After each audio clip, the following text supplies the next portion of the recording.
Welcome again to our latest installment of the Open Classroom, Policy Advice to the Governor.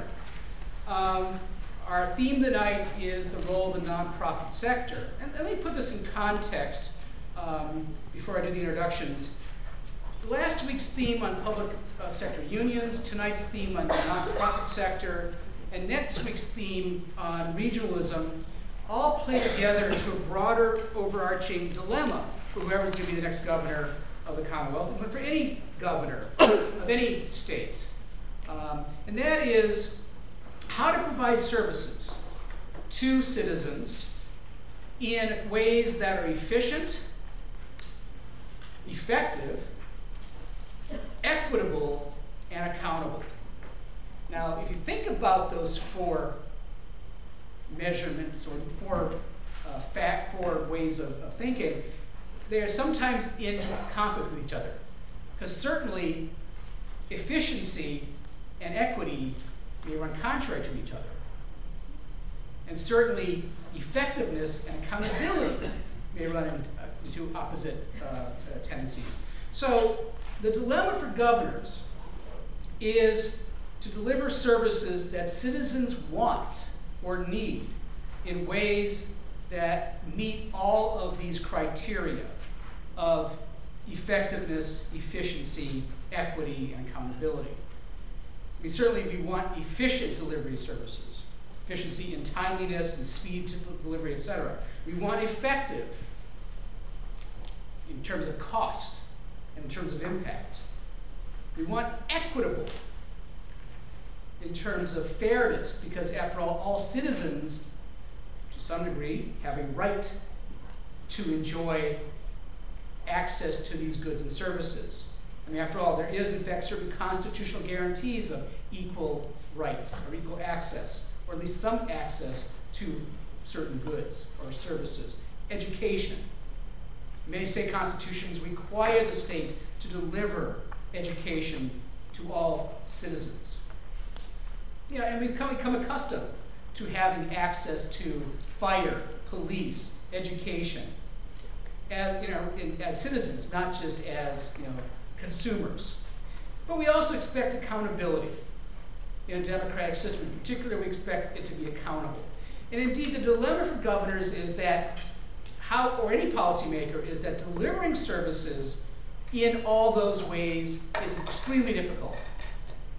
For example, the private market is the most efficient and arguably most effective vehicle for delivering goods and services. Arguably.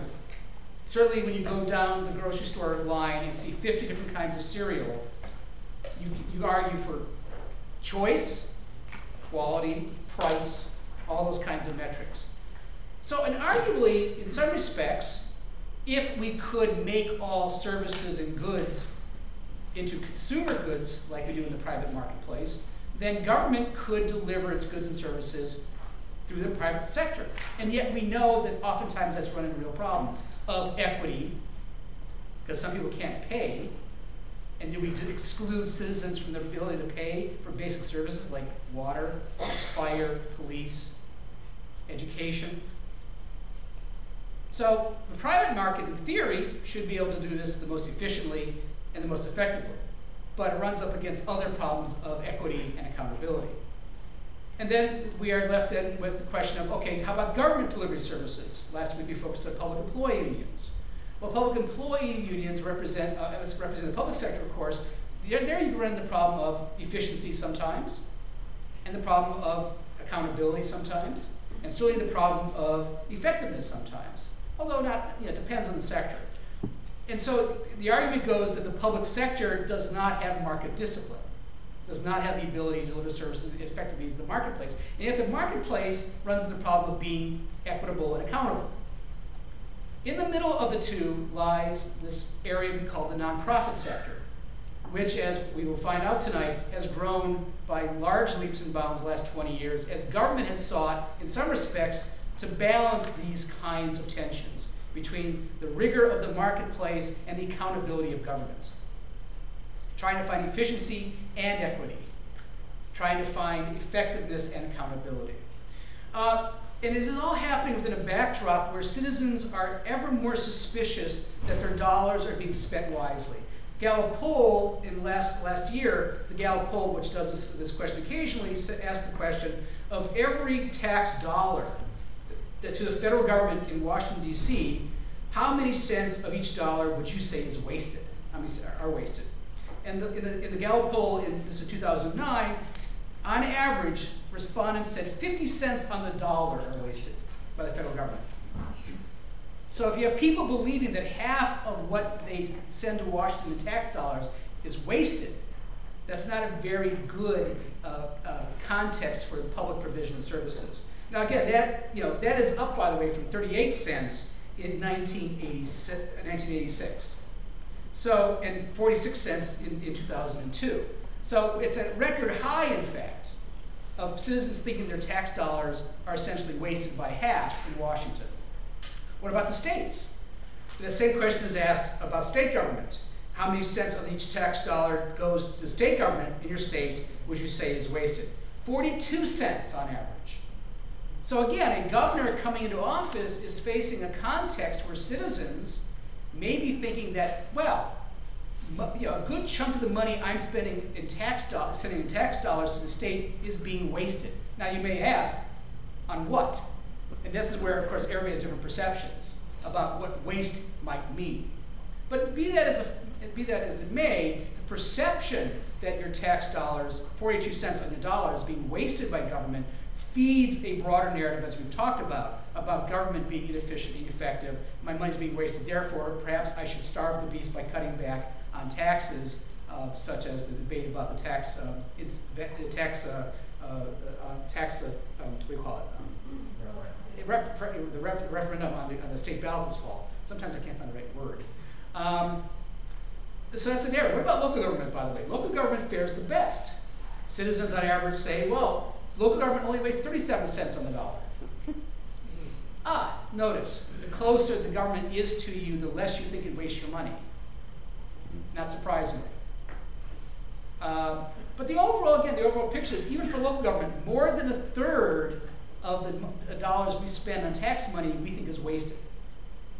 So again, within that broader backdrop, the dilemma for the next governor is, how do we deliver services that are needed and wanted by citizens in efficient, effective, equitable, and accountable ways? And here we are tonight with the nonprofit sector. Again, even if those perceptions are overstated, they drive policy. And we have candidates, of course, who pledge to reduce spending and cut taxes without apparently cutting services. So that leaves the next governor with a bit of dilemma. So assuming this is the charge to our speakers, and this is what we're going to talk about tonight, assuming we are seeking greater efficiency in service delivery, and not simply to cut services, how do you, in fact, achieve these goals? So, to what extent can the nonprofit and perhaps private sectors deliver services and take up basic roles traditionally played by government? What are the limits for the nonprofit sector and private sectors, perhaps, in doing these things? And where should we draw the line? Again, the equity and accountability line. And what practical challenges do you see facing the next governor in contracting out more government activity to nonprofit and private sectors? So the overall question, again, I bring it back to you: how state government can deliver services effectively, efficiently, equitably, and with accountability. And we have two really excellent speakers tonight who can address this question, or at least struggle with it. David Magnani is Executive Director of the Massachusetts Nonprofit Network. The MNN was created in 2005 to strengthen Massachusetts through nonprofit advocacy, capacity building, and public awareness. He has served, before he became Executive Director, he served for 20 years as State Representative and State Senator, representing Middlesex Norfolk District, second Middlesex Norfolk District. He stepped down from his seat in 2005 to found Ed Action Associates, a consulting firm focused on education and technology-based economic development. He's also a founding director of the Citizen Involvement Training Project, in which provided support to more than 400 nonprofit organizations, and of the Ashland Educational Community Center.